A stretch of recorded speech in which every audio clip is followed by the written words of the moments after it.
कुछ एक झूठ हमारे दिमागों में बैठा दिए जाते हैं। जैसे आप सब ने यह कथा पढ़ी होगी कि एकलव्य का अंगूठा कटवा लिया द्रोणाचार्य ने, पढ़ा है ना आप सब ने? पर यह बताइए कितनों ने महाभारत में स्वयं पढ़ा है? मेरे विचार से हम में से किसी ने भी कभी महाभारत में वह प्रसंग पढ़ा ही नहीं होगा एकलव्य वाला। और अगर हम यह भी विनम्रता से पूछें कि महाभारत के कौन से चैप्टर में है, तो भी शायद हम में से किसी को ध्यान नहीं होगा कि महाभारत के वन पर्व में एकलव्य का उल्लेख है। मगर देखिए मार्क्स और मैकाले का प्रभाव कि हमारे दिमागों में ऐसा भरा हुआ है कि हम ग्लानि से आबद्ध हैं बगैर पढ़े हुए। अब मैं आपसे कहूंगा, जाइएगा, जाकर पढ़िएगा।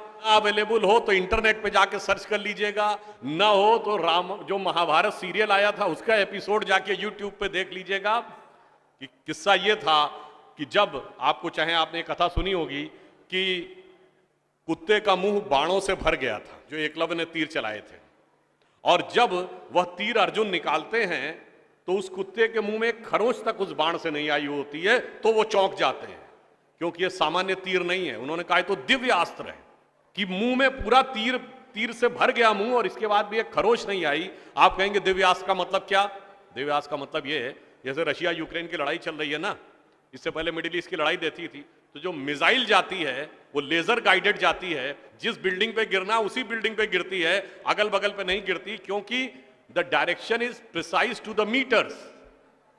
पर अगर मुंह के अंदर जाए और खाल पर खरोंच ना आए, इसका मतलब it is so much strongly guided that it is precision to the micrometres. तो जब ये वो देखते हैं ये दिव्यास्त्र चलाना, तो उन्होंने कहा दिव्यास्त्र राजा चला सकता है, ये कैसे सीखा इसने?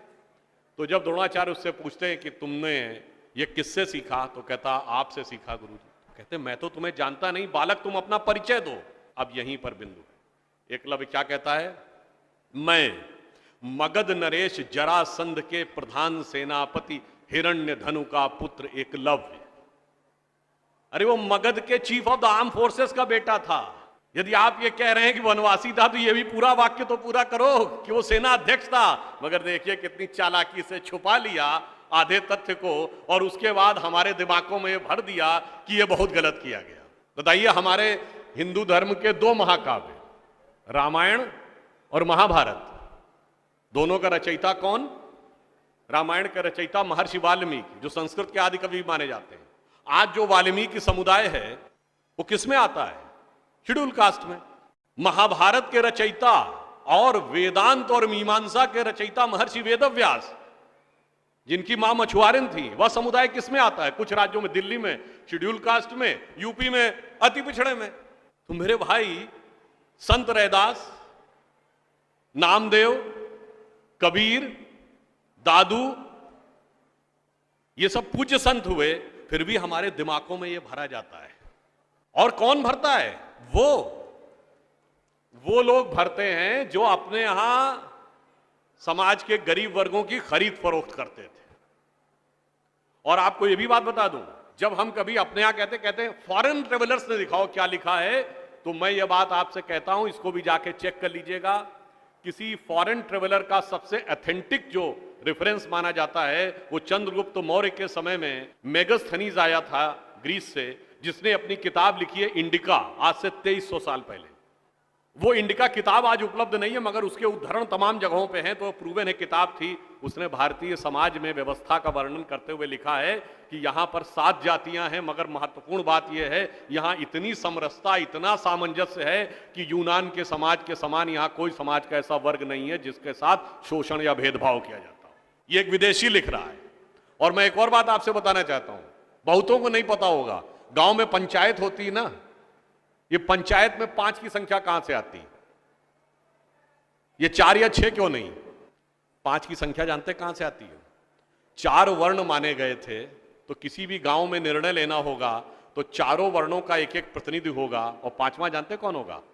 गांव के बाहरी क्षेत्रों में रहने वाले वो वनवासी जो प्रत्यक्ष रूप से गांव का हिस्सा नहीं है, पर हमारे निर्णय का प्रभाव उनके जीवन पर भी पड़ेगा, तो 5वां प्रतिनिधि उनका होगा। वहां से यह पंचायत का भाव आता है। और फिर मैं आपसे कहना चाहता हूं, हमारे दिमाग में एक और चीज भर दी गई कि जाति व्यवस्था हमने बनाई। आपको पता है कास्ट शब्द कहां से आया? ये कास्ट अंग्रेजी का शब्द नहीं है, ये पुर्तगीज भाषा का शब्द है। और 1931 में जो अंतिम जनगणना जाति के आधार पर, उसमें 4114 जातियां हैं हिंदू समाज में, जिसमें अब 6000 बताई जाती हैं। मैं चैलेंज करके पूछता हूं, कोई दिखाओ तो किसी धर्म ग्रंथ में 6000 जातियां लिखी हो, और जहां लिखी उसमें इससे ऊंचे ये, इनके नीचे ये ऊंचा ये नीचा, कौन से धर्म ग्रंथ में लिखा है? ये माली ऊंचे की तेली ऊंचे, सुनार ऊंचे कि लोहार ऊंचे, कहां लिखा है? जानते हैं कहां लिखा है? एक British census commissioner Herbert Risley द्वारा किए गए सेंसस में हिंदू समाज को जातियों में विभाजित करके ऊपर से नीचे तक लिखा गया, और फिर वो हमारे ऊपर अध्यारोपित कर दिया गया है। हमारे दिमागों में कैसी कैसी बातें भरी जाती हैं।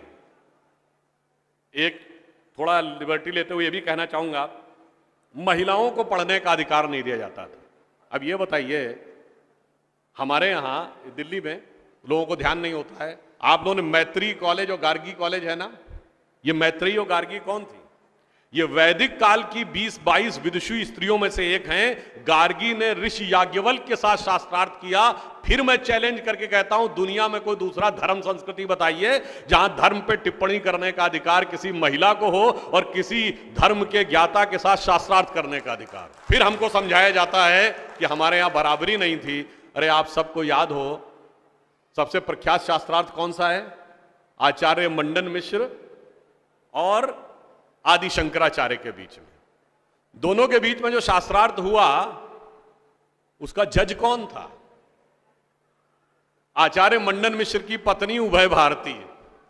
फिर मैं चैलेंज करके पूछता हूं, पहले दुनिया कोई धर्म बताइए जहां टिप्पणी करने का अधिकार स्त्रियों को हो और जज बनने का अधिकार हो डिस्कशन में। उसके बाद हमसे कहते हैं कि साहब बराबरी नहीं थी। इसलिए मैं कहना चाहता हूं कि हमारे यहां तो समाज में जिस प्रकार से एकाकार करके सबको साथ में लिया जाता था, बराबरी का तो आलम यह था, बराबरी नहीं थी, यह सच है। हमारे यहां बराबरी नहीं थी। हमारे यहां मातृशक्ति को पहले रखा जाता था। इसीलिए हम क्या बोलते हैं? सीताराम, सीता पहले राम बाद में।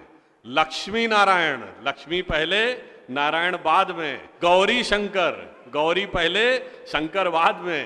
राधे कृष्ण, राधा पहले कृष्ण बाद में। माता पिता, माता पहले पिता बाद में। और इसीलिए हमारे जितने भी प्रतीक हैं, भारत भी माता है, धरती भी माता है, प्रकृति भी माता है, गीता भी माता है, गंगा भी माता है, गाय भी माता है, गायत्री भी माता है। और ये केवल कोई आध्यात्मिक धार्मिक बात नहीं है। वर्ल्ड की डॉक्यूमेंटेड हिस्ट्री में अगर पहली बार कोई वुमेन रूलर रही है तो गुप्त वंश के समय में 4वीं शताब्दी में प्रभावती गुप्त ने शासन किया है। उसके बाद अहिल्याबाई होलकर, रानी दुर्गावती, रानी झांसी, वो सब तो आपने बहुत सुना होगा। अब वो लोग आके हमको समझाते हैं कि बराबरी नहीं